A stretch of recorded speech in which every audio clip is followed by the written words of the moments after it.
Welcome back everyone to Firestone Forge. So this is a video that I filmed a while back. It was still in the winter, though we were starting to come into spring, things were starting to melt. I decided that I wanted to try and make a project and see how it goes. So this is me, just throwing a little bit of egg carton to get the forge started up. Here in a second I'm going to throw in some wood and get that going. So during this time I had decided to start trying to work on a few various projects that created different skill levels. I'd been looking at some of the ABANA, or Artist Blacksmiths Association of North America, projects and everything else like that, and one of the things that I saw on there really kind of caught my eye. And so I had been practicing for a while to do this project, and believe it or not, it was a lot of fun. I definitely highly recommend it. So we're making chain. We're gonna, make some pieces of chain and forge weld the ends together and just kind of see how that goes. I'll show you at the end there a piece that I had made that was fairly long, but we'll get there here in a moment.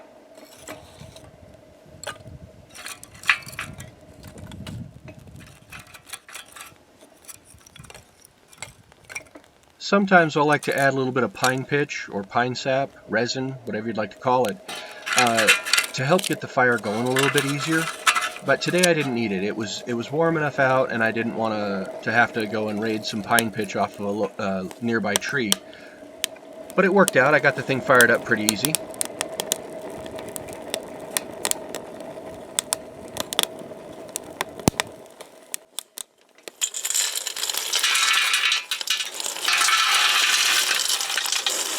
So what I'm actually working with is coke coal. It's coal that's already been burned and is carburized to make it a little bit easier to ignite and start. It'll also burn cleaner than regular coal, and it will also burn hotter than regular coal.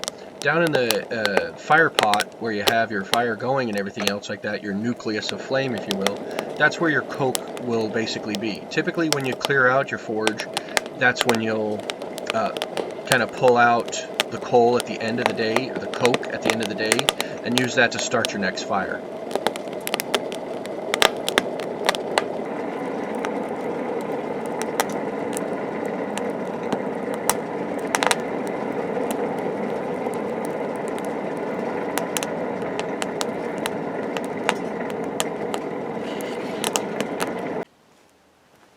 So here I have a 6-inch length of 1/2-inch bar stock that I had gotten from a project a while back.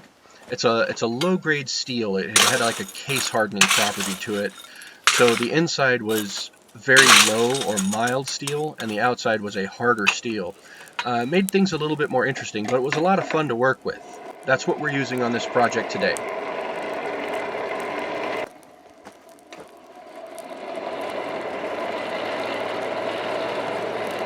I really just love watching the fire get hotter and hotter as you kind of go through, so I had to add this clip in.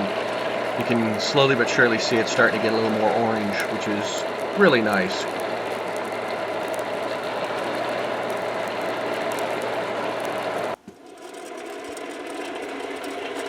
Working with a hand crank blower was a little bit of a new experience for me. Limited electricity means that I couldn't use my normal bathroom fart fan with a dimmer switch. But this thing works really nice, and it's also a little bit hypnotic once you start getting into the go with it.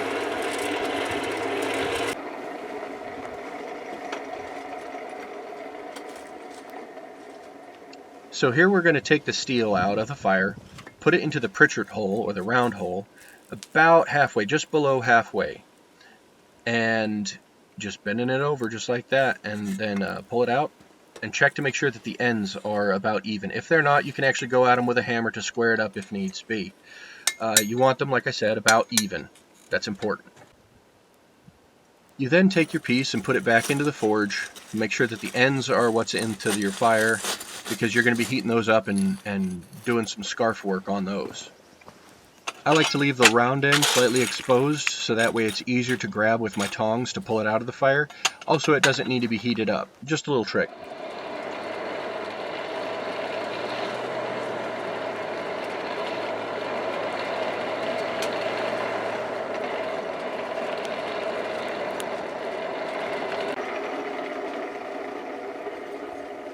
Alright, so this is a part of the important bit. You're going to want to take your piece of metal and put it at about a 45-degree angle there on a clean piece.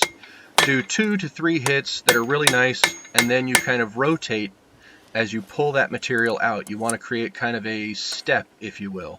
It'll make it so that way if you do it opposite on both pieces, you'll be able to have a nice area that will scarf weld and overlap.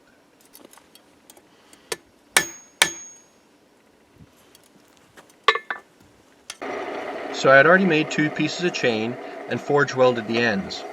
Now, this is where things start to get a little bit fun and tricky, if you will, because fighting with having all that on there and having to do these bends right here to make sure that the ends overlap, it can get a little bit tricky, let's just say.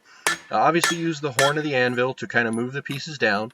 You can also hit from the sides occasionally just to kind of move it in a little bit more, but you want them to be nice and well overlapped.